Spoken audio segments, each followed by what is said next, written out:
നമ്മളെല്ലാവരും വിചാരപ്പെടുന്നവരാണ്. അതറിഞ്ഞിട്ട് തന്നെ യേശു നമ്മളെ പഠിപ്പിച്ച ഒരു കാര്യം മത്തായി എഴുതിയ സുവിശേഷം 6-ാം അധ്യായത്തിൽ പറഞ്ഞിരിക്കുന്നു. എൻ്റെ 31-ാം വാക്യത്തിൽ, ആകയാൽ നാം എന്ത് തിന്നും, എന്തു കുടിക്കും, എന്തുടുക്കും എന്നിങ്ങനെ നിങ്ങൾ വിചാരപ്പെടരുത്. ഈ വകയൊക്കെയും ജാതികൾ അന്വേഷിക്കുന്നു.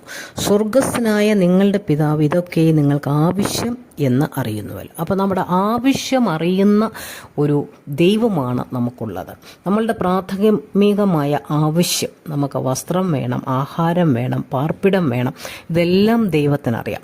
അതുകൊണ്ട് തന്നെ അതിനെക്കുറിച്ച് ചിന്തിച്ച് മനസ്സ് ബുദ്ധിമുട്ടി നമ്മളുടെ ആത്മീക ജീവിതം ശോഷിപ്പിച്ച് കളയരുത്. ആത്മീക ജീവിതത്തെ നമ്മൾ ഒരു ദരിദ്രാവസ്ഥയിൽ കൊണ്ടുപോകരുത് എന്ന് ദൈവം ആഗ്രഹിക്കുന്നു.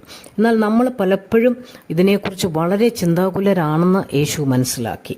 മാർത്തയോട് യേശു പറയുമ്പോൾ, മാർത്തയെ മാർത്തയെ, നീ പലതിനെ ചൊല്ലി വിചാരം പിടിച്ചും കലങ്ങിയും ഇരിക്കുന്നു. അപ്പോൾ പലതിനെ ചൊല്ലി വിചാരം പിടിക്കുന്നവരാണ് നിങ്ങളും ഞാനും. എന്നാൽ എല്ലാ ആവശ്യങ്ങളും അവന് നിറവേറ്റിത്തരാൻ കഴിയുന്നവനാണ്. നമ്മുടെ ആവശ്യം എന്താണെന്ന് അറിയുന്ന ഒരു ദൈവം നമ്മോട് കൂടെ ഉണ്ട് എന്ന് പറയുന്നു.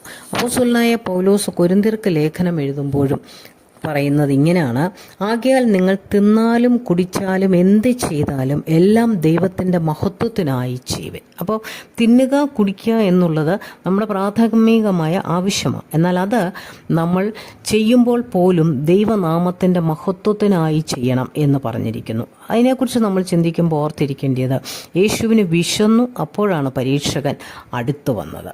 വിശക്കുമ്പോൾ നമുക്ക് ആഹാരം അത്യാവശ്യമാണ്. ചിലർക്ക് വിശപ്പ് ഒട്ടും സഹിക്കാനായിട്ട് കഴിയത്തില്ല. ചിലർക്ക് ഭക്ഷണം ഒരു ആസക്തിയാണ്. അവർക്ക് ആ ഭക്ഷണം ലഭിച്ചെങ്കിലേ സാധിക്കത്തുള്ളൂ മുമ്പോട്ട് പോകുവാൻ.